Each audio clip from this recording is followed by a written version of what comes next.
Bismillahirrahmanirrahim. Assalamualaikum warahmatullahi wabarakatuh. Teriring doa dan salam untuk sahabat-sahabat semua. Semoga hingga kesempatan kali ini kita senantiasa dalam keadaan sehat walafiat dan tidak kurang satu apa. Amin amin ya robbal alamin. Malam ini sambil nunggu kantuk tiba, saya ingin berbincang atau berbagi sedikit tentang layar kehidupan.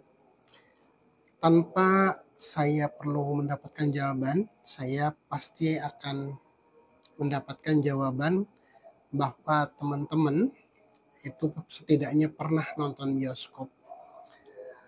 Dulu mungkin zaman saya remaja masih misbar, tapi kemudian setelah tahun 2000-an itu mulai banyak bermunculan gedung-gedung bioskop di mal-mal yang harga tiketnya lumayan mahal. Dan saat itu film-filmnya juga banyak film-film yang legenda hingga sekarang, salah satunya Titanic dan lain sebagainya. Terlepas dari apapun filmnya, sebenarnya saya malam ini ingin bercerita sedikit pengalaman ketika nonton bioskop. Jadi kita ketika masuk ke gedung bioskop nih, biasanya begitu kita masuk, setelah mendengar announcer, pengumuman dari petugasnya bahwa pintu studio sudah dibuka, maka kita masuk. Dan ketika kita masuk pertama kali ke dalam gedung bioskop itu, yang nampak di depan kita adalah layar lebar yang putih, yang kemudian itulah disebut sebutannya layar lebar. Tidak ada gambar di situ, tidak ada suara di situ, tidak ada apa-apa di situ, kecuali mungkin cicak yang nemplok di situ. Tidak ada suara, tidak ada gambar, tidak ada cerita apapun di situ. Kemudian kita duduk dan beberapa menit kemudian, sekitar 10 atau 5 menit kemudian, tiba-tiba layar lebar yang tadinya hanya putih, tidak ada gambar, tidak ada suara itu, bermunculanlah gambar-gambar yang beraneka ragam dan suara yang menggelegar. Dan apa yang tampil di layar itu biasanya atau pastinya itu sesuai dengan judul filmnya. Judul film yang akan diputar, misalkan judul filmnya adalah bertemakan komedi, maka yang akan muncul di layar itu adalah tontonan atau tampilan-tampilan para komedian dengan segala kelucuannya, dengan segala keunikannya yang berusaha untuk mengocok perut penonton dengan lelucon-leluconnya, baik melalui lisan maupun dengan gerakan-gerakannya. Itu ketika film yang kita tonton adalah film komedi. Berbeda kemudian ketika yang kita tonton itu film perang, kayak Rambo dulu yang sekitar 88 89 itu sampai 4 sequel. Itu pasti ketika yang diputar film perang, yang akan terjadi adalah pertempuran, peperangan, saling bunuh, saling menyerang, saling mengalahkan, darah bertumpahan, air mata bercucuran, yang satu akhirnya kemudian harus kalah, yang satu harus menang, kemudian banyak korban, pertumpahan darah dan lain sebagainya. Berbeda lagi kalau kemudian yang diputar itu film drama, maka yang akan terjadi di situ adalah aneka adegan yang menampilkan bagaimana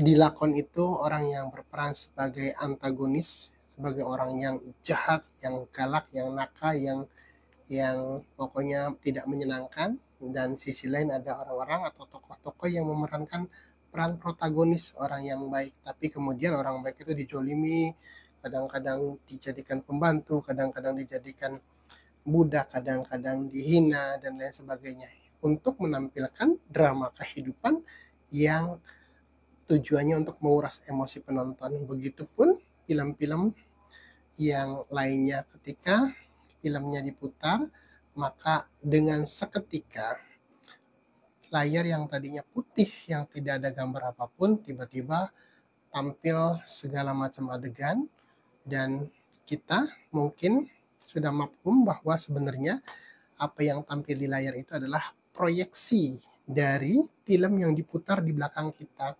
Jadi ada dulu mah pita hitam, gulungan hitam itu yang kemudian diputar, diproyeksikan oleh proyektor untuk kemudian tampil di layar. Itu kalau kita bercerita atau berbicara tentang bioskop. Jadi apapun yang diputar, apapun isi pita hitam itu kemudian diproyeksikan oleh proyektor, maka itulah yang pasti akan tampil. Tidak mungkin kalau kemudian film komedi tapi yang dimuncul kemudian di layar itu film drama. Pun ketika yang diputar itu filmnya peperangan, tidak mungkin kemudian jadi komedi. Apa yang diputar kemudian diproyeksikan pasti itu yang akan tampil di layar. Itu hukumnya dan itu kepastian. Bukan mudah-mudahan tapi itu kepastian. Kalau kemudian ada filmnya isinya film komedi tapi kemudian yang nampil di layar itu film perang, pasti itu proyektornya salah atau operatornya yang salah. Jadi itu. Nah, apa kaitannya kemudian dengan realitas kehidupan kita? Jadi kalau tadi di film itu ada yang namanya pita hitam yang berisi film-film, kemudian ada proyektor, ada layar putih.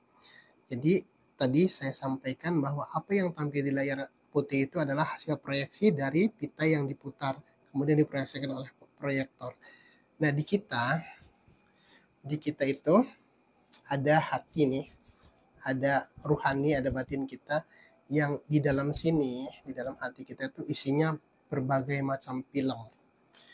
Di dalam hati kita tuh ada film drama, ada film komedi, ada film peperangan, ada film apalah segala macam. Jadi semuanya di sini di hati kita tuh lengkap. Kita tinggal memilih mau film mana yang akan kita tampilkan. Kalau kita ingin film melankolis nih, ketika hati kita kemudian melo, pasti yang akan tampil dalam realitas kehidupan kita pun seperti itu. Karena ketika film ini diproyeksikan ke hati, ke pikiran kita, maka yang itulah yang akan tampil dalam layar kehidupan kita, dalam realitas kehidupan kita. Saya ulang, apa yang ada di hati ini merupakan file-file, merupakan film-film yang ketika diproyeksikan melalui otak kita, melalui pikiran kita, itu yang akan menjadi realitas dalam kehidupan kita. Contoh kecilnya nih, kalau pagi-pagi hati kita udah kesel nih, hati kita udah dongkol, hati kita tidak nyaman, itu akan terproyeksi melalui pikiran kita yang kemudian akan muncul dalam realitas kehidupan kita. Kita tiba-tiba ngomelin enak lah, tiba-tiba kita pengen ngomelin istri lah, tiba-tiba kita ketemu orang yang ngeselin lah versi kita, yang di kantor teman-teman juga nggak support lah, atasan yang rewel lah, segala macam. Itu sebenarnya bukan mereka-mereka yang ngeselin, tapi karena yang kita putar, yang kita proyeksikan dari hati kita adalah rasa kesal kita yang kemudian terrealisasi dalam realitas kehidupan kita. Kemudian ketika sebaliknya hati kita nih lagi seneng karena baru dapat THR, karena baru dapat bonus, maka itu pun akan terproyeksi melalui pikiran kita. Kita akan jadi mudah senyum, kita akan jadi ramah, kita akan jadi riang, dan seterusnya. Ketika kemudian kita sedang antusias nih lagi ngedukung salah satu tim kesayangan kita lah, misalnya tim nasional kita atau bulu tangkis kita, di sini itu di hati kita itu ada rasa antusias yang luar biasa, kemudian terproyeksi dari pikiran kita, maka kita realitas kehidupan kita tuh bisa loncat-loncat, bisa teriak-teriak, bisa kemudian kita begitu exciting, begitu semangat, meskipun tidak ada yang bayar, meskipun kita teriak-teriak, kita loncat-loncat ketika tim kita yang kita dukung itu menang, kita teriak-teriak kita menang, meskipun tidak ada yang muji kita, meskipun tidak ada yang kemudian ngasih kita hadiah, meskipun itu adalah inisiatif kita sendiri, dan itu tidak akan pernah berbohong. Kalau hati kitanya baik, terproyeksi melalui pikiran kita akan jadi realitas kehidupan yang baik. Sebaliknya, ketika hati kitanya runyam, hati kitanya kemudian sedang tidak nyaman, terproyeksi melalui pikiran kita, itu yang akan terjadi dalam realitas kehidupan kita. Jadi itu, maka berhati-hatilah dengan hati.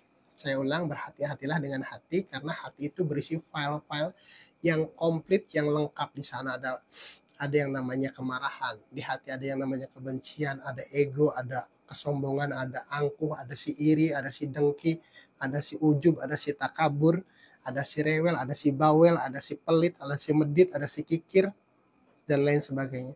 Di sisi lain, hati juga berisi cinta, berisi kasih, berisi sayang, berisi kedermawanan, berisi kesabaran, berisi ketawaduan, berisi empati, simpati, tenggang rasa, tepuk seliro, kemudian ringan tangan, ingin menolong orang, semuanya berpadu di hati kita.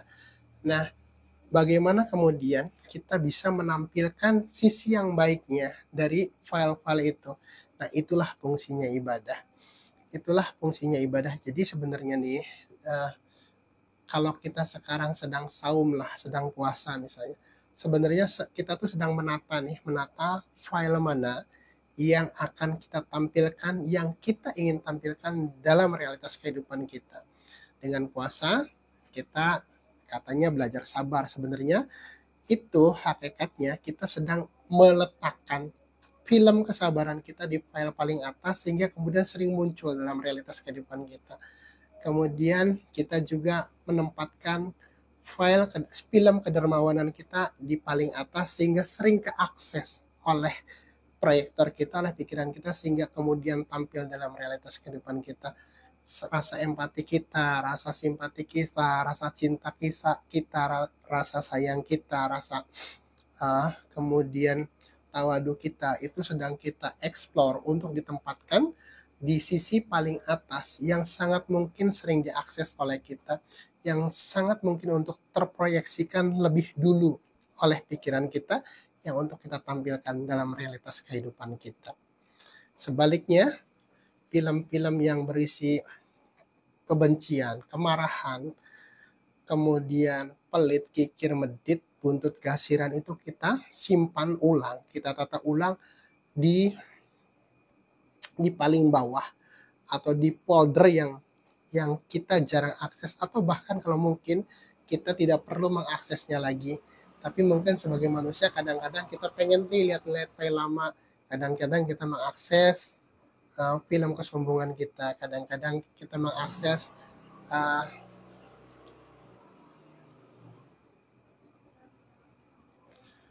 file keangkuhan kita, kadang-kadang kita mungkin tidak sengaja ngebuka file kebencian kita, kadang-kadang kita tidak sengaja kemudian menemukan file-file yang seharusnya tidak kita akses. Tapi itulah kehidupan. Tapi dengan terus melatih diri untuk menata hati kita, menempatkan file-file yang baik itu di level, di lapisan paling atas, yang agar kemudian lebih sering kita akses, itulah sebenarnya yang kita latih dengan ibadah, apapun bentuk ibadahnya.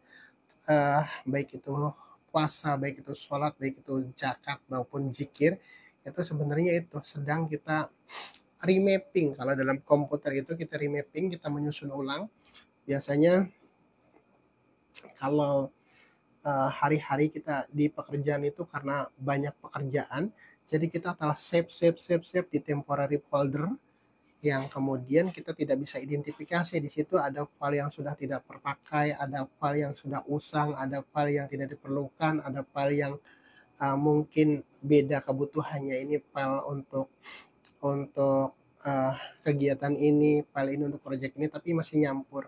Nah, dengan remapping itu kita grouping nih, regrouping. Oh, ini file untuk project ini, oh ini untuk project ini, oh ini file yang harus saya akses ketika saya mau presentasi ini, oh saya folder ini yang harus saya ambil ketika saya mau menyajikan ini. Hati kita pun seperti itu. Di sini banyak sekali folder-folder yang menyimpan file-file, menyimpan film-film yang siap untuk kita tampilkan, siap untuk kita proyeksikan lewat pikiran kita. Jadi kalau kita sudah terlatih untuk memakai file atau mengakses file yang baik saja, memutar film yang baik saja, maka insya Allah yang akan kita saksikan, yang kita alami, yang akan kita temukan dalam layar kehidupan kita, itu akan juga realitas yang baik. hidup kita akan jadi nyaman, kita akan jadi orang yang penyabar, kita akan jadi orang yang penyayang, ya akan menjadi orang yang santun, yang ramah tamah, tepo seliro, tenggang rasa, tidak sombong, tawadu, dan lain sebagainya. Itu. Jadi momen Ramadan seperti ini itu merupakan momentum bagi kita untuk benar-benar remapping, regrouping, untuk menata ulang file apa saja yang ingin kita tampilkan dalam realitas kehidupan kita. Jadi kalau misalkan kita pengen kaya dalam tanda kutip, tapi yang kita akses nih file merasa kurang mulu. Cirinya orang yang merasa kurang terus itu takut untuk berbagi, takut untuk bersedekah, takut berinfak. Aduh, nanti kalau saya bagi, saya kurang dong. Itu sebenarnya kita pengen kaya, tapi kita mengaksesnya salah filenya. Aduh, kalau saya kasih ke sini nanti saya gak punya tabungan dong. Aduh, saya kalau kemudian untuk berdonasi ke sini, nanti kapan saya nabung dong.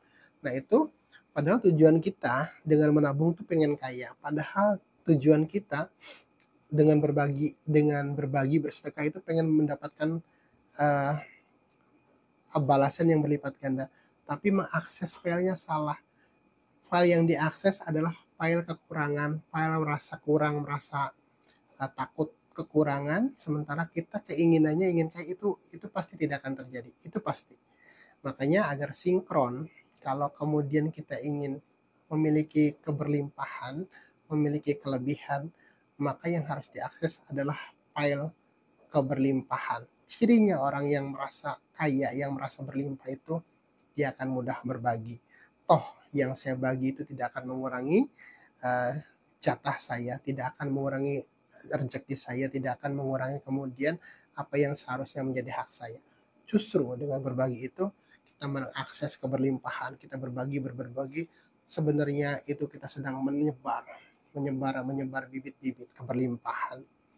Jadi kalau kita mengaksesnya file keberlimpahan, file atau film-film yang membahagiakan, kemudian terproyeksi lewat otak kita, lewat pikiran kita, akan termanifestasi dalam realitas kehidupan kita dengan bersedekah dan berimpak, dengan berbagi, maka insya Allah itu kita akan menjadi orang yang berkelimpahan.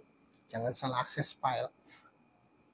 Betapapun doanya kita hafal panjang, ya Allah saya minta rezeki, pengen ini, secara mulut kita berbicara seperti itu, tapi pikiran kita mengakses file yang salah, maka itu akan bertentangan. Itu yang kemudian kita sebut doa kita nggak didengar Allah. Padahal enggak, Allah mah pasti dengar. Allah itu pasti dengar. Hakul yakin Allah mendengar doa kita dan pasti mengijabah kita selama itu tadi yang kita ucapkan, yang kita mohonkan, yang kita proyeksikan itu benar dari hati kita, dengan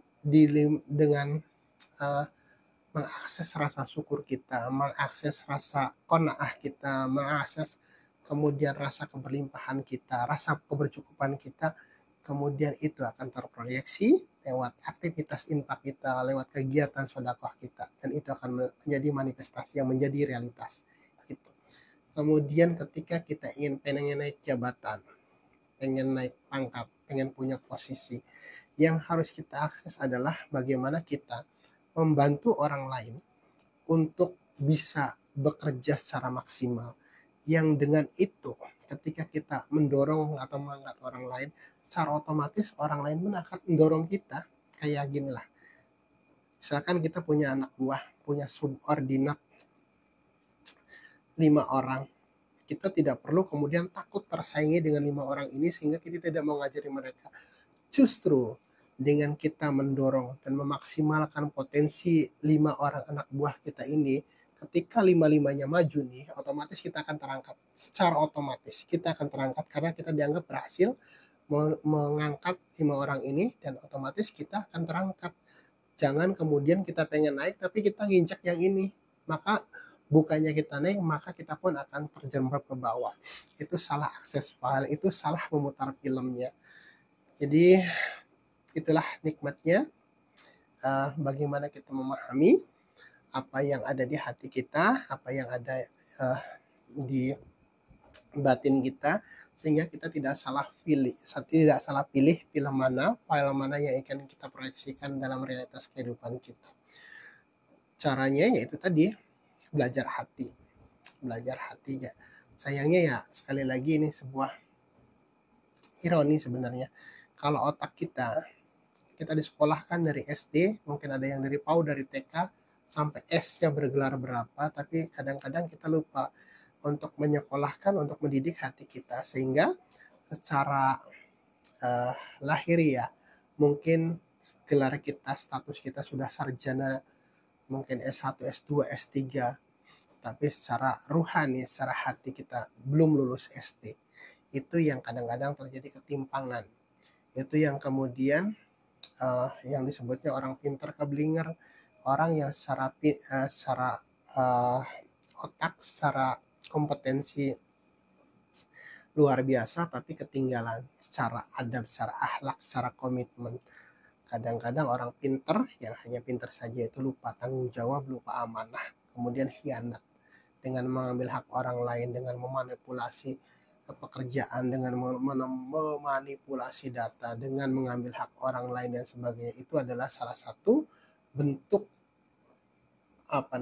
realitas yang diambil dari file yang salah. Pengennya dianggap pinter, tapi dia mengaksesnya ingin membuat orang lain justru menderita. Inginnya yang tampil dalam realitas kehidupan itu ingin orang bahagia, tapi film file yang diaksesnya adalah bagaimana bisa bahagia dengan membuat orang lain itu tidak bahagia. Harusnya, idealnya, ketika kita ingin bahagia, maka bahagiakan orang lain. Saya ulang, ketika kita ingin bahagia, maka hal terbaik yang harus kita akses, film yang harus kita akses, file yang harus kita akses adalah bagaimana kita kemudian membahagiakan orang lain. Kalau kita pengen kaya, maka bagaimana caranya kita kemudian membuat orang lain juga kaya, juga keberlimpahan, sehingga kita bareng-bareng nih. Jangan sebaliknya, kita ingin kaya sendiri, ingin pintar sendiri, ingin menang sendiri, ingin dianggap hebat sendiri. Tidak, itu bukan hal yang harus kita lakukan, bukan hal yang harus kita akses, bukan hal yang harus kita proyeksikan dalam realitas kehidupan kita. Ingin bahagia, akses film kebahagiaan, akses dengan cara membahagiakan orang lain. Ingin keberlimpahan, akses file untuk bagaimana kita berderma, kita berinfak, berdonasi, bersedekah, dan lain sebagainya. Maka itu akan termanifestasi dalam realitas kehidupan kita. Mungkin teman-teman juga pernah atau sering dengar lah, tidak ada orang yang kemudian bangkrut karena banyak sedekah, karena banyak infak, tuh nggak ada. Bahkan di sekitar saya nih, yang saya tahu persis mereka beliau yang ahli sedekah, ahli infak itu, ada setidaknya 5 orang lah yang terdekat yang saya kenal. Beliau dulu bareng-bareng saya, rumahnya samalah ukuran 65 kali 12, sama seperti rumah saya. Tapi beliau kemudian menjadi inisiator untuk mendirikan masjid, untuk membangun masjid, untuk merubah masjid untuk merehabilitasi musolah jadi masjid. Apa yang terjadi ketika beliau menjadi inisiator, kemudian beliau juga jadi pelaksananya, beliau jadi kontraktornya, beliau yang gambarnya, beliau yang menjadi komandonya, kemudian beliau yang menjadi ketua panitianya, sampai masjidnya sekarang bagus, ramai, dan alhamdulillah makmur. Beliau sekarang rumahnya bisa buat main futsal, hartanya berlimpah, mobilnya mewah, punya sekolah, pekerjaannya atau bisnisnya berkembang dengan luar biasa pesat. Itu karena beliau mengakses keberlimpahan dengan cara yang benar. Ada lagi, pada saat yang kami membangun masjid itu, dan yang tadi saya sebutkan pertama pindah ke rumah barunya, ada yang kemudian menggantikan beliau. Awalnya tokonya hanya 4 kali 5 meter, sekarang sudah 5 kali lipatnya, mobilnya sudah Pajero, rumah sekitarnya sudah banyak yang kebeli, kemudian bisa mendanai tahfidz Quran, bisa kemudian menyantuni fakir miskin, menjadi donatur bagi berbagai kegiatan keagamaan. Luar biasa. Ada lagi yang ketika dulu rumahnya sekali lagi sama dengan saya. Kemudian beliau, saya dan Pak Ustadz datang ke beliau itu untuk dibuatkan sket masjid, dibuatkan rencana anggaran biaya karena kami tidak paham bagaimana ingin merenovasi masjid. Jadi kami minta tolong beliau untuk menggambarkan. Tapi ketika kami datang justru beliau berinisiatif. Saya gambarkan, saya danai, saya yang kemudian menjadi apa namanya pelaksananya. Dan sekarang apa yang terjadi? Beliau rumahnya sudah punya lapangan mini golf mini lah. Beliau sekarang duduk di Senayan sana. Luar biasa. Itu adalah bukti nyata. Itu adalah pelajaran yang saya lihat dengan mata dan kepala saya sendiri, bahwa ketika kita mengakses film yang benar, maka realitas tidak akan pernah berbohong, tidak akan pernah membohongi apa yang kemudian ada di hatinya. Dan itu yang sekarang saya belajar ke beliau-beliau, bagaimana beliau-beliau ini menjadi ahli sedekah, ahli infak, ahli berderma, yang dengan itu beliau-beliau ini gak tambah miskin, hartanya malah bertambah berkali-kali lipat. Bahkan ada satu momen ketika pembangunan masjid baru sekitar 30% lah.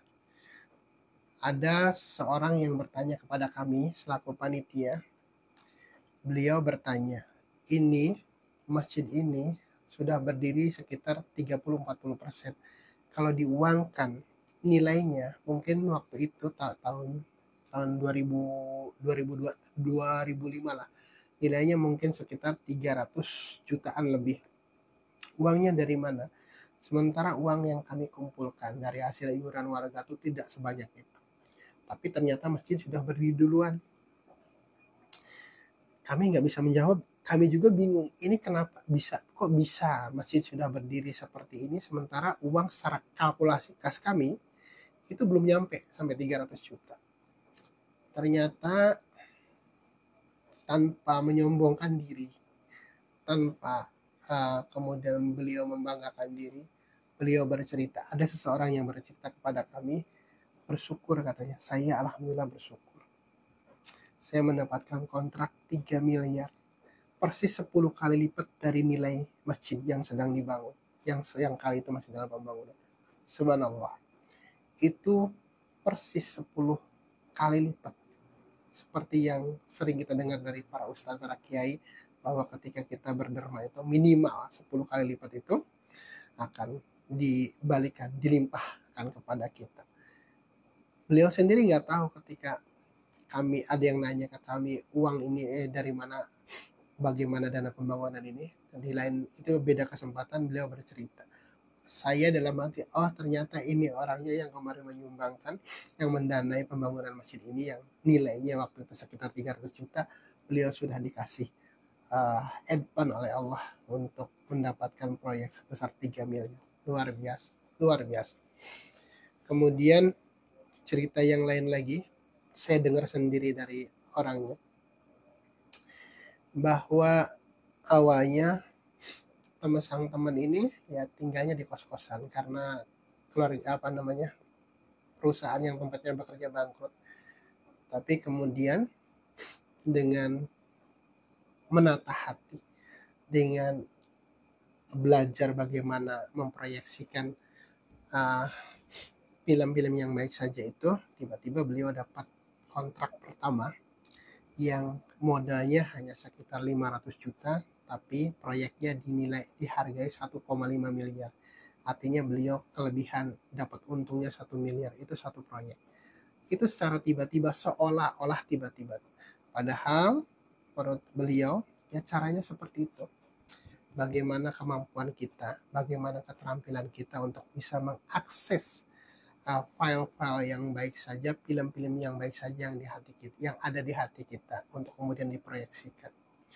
Dan masih banyak cerita-cerita seperti itu yang mungkin teman-teman juga kalau mau belajar ke kiri kanan sekitar orang, nggak usah jauh-jauh, orang di sekitar kita lah, perhatikan orang-orang di sekitar kita itu bagaimana kemudian orang yang kita anggap sukses dan orang yang kita anggap gagal itu pasti cara hidupnya beda. Dalam konteks ini cara mengakses file yang ada di hatinya beda. Itu pasti. Itu pasti. Jadi sekali lagi bahwa momen Ramadan, momen bulan yang indah ini, yang mulia ini, kita gunakan untuk remapping, untuk regrouping, bagaimana kita menata hati kita untuk meletakkan file-file yang baik saja, file-file yang berguna saja, file-file yang sekiranya bisa berkembang atau mengembangkan kita ke depan, itu yang kita simpan paling atas, sehingga kemudian ketika kita berpikir langsung terambil file kesabaran, yang kemudian yang terakses adalah file kedermawanan, yang terakses adalah file keberlimpahan, yang terakses adalah file yang kemudian kita suka menolong, kita sabar, tawadu dan lain sebagainya. Biarkan file-file yang berisi kebencian, berisi kemarahan, berisi dendam, berisi kesumat, berisi kesombongan, berisi ego, berisi kesumat, berisi kesombongan, berisi ego, berisi istilahnya manifestasi. Manifestasi itu yaitu bagaimana kita mengakses file-file kita agar sinkron, agar terproyeksi lewat otak kita menjadi realitas ke depan kita. Kalau kami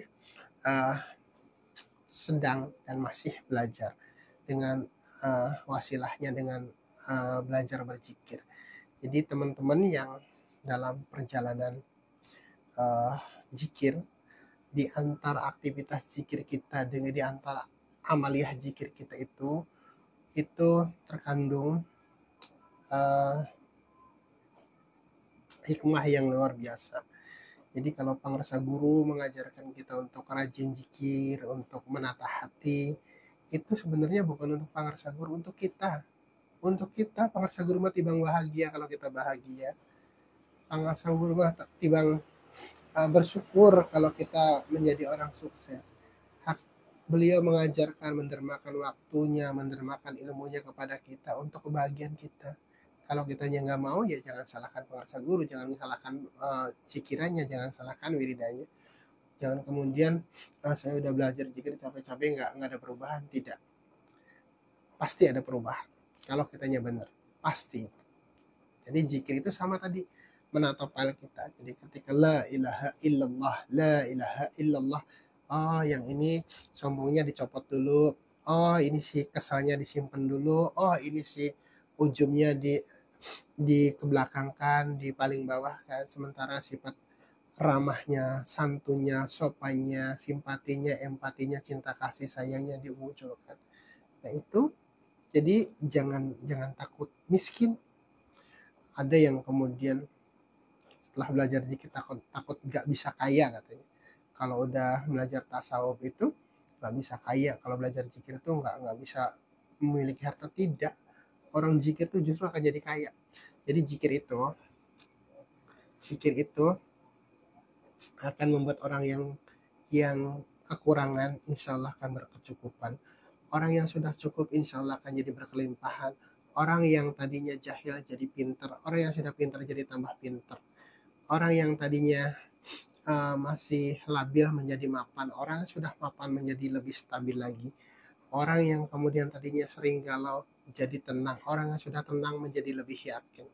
Jadi zikir itu booster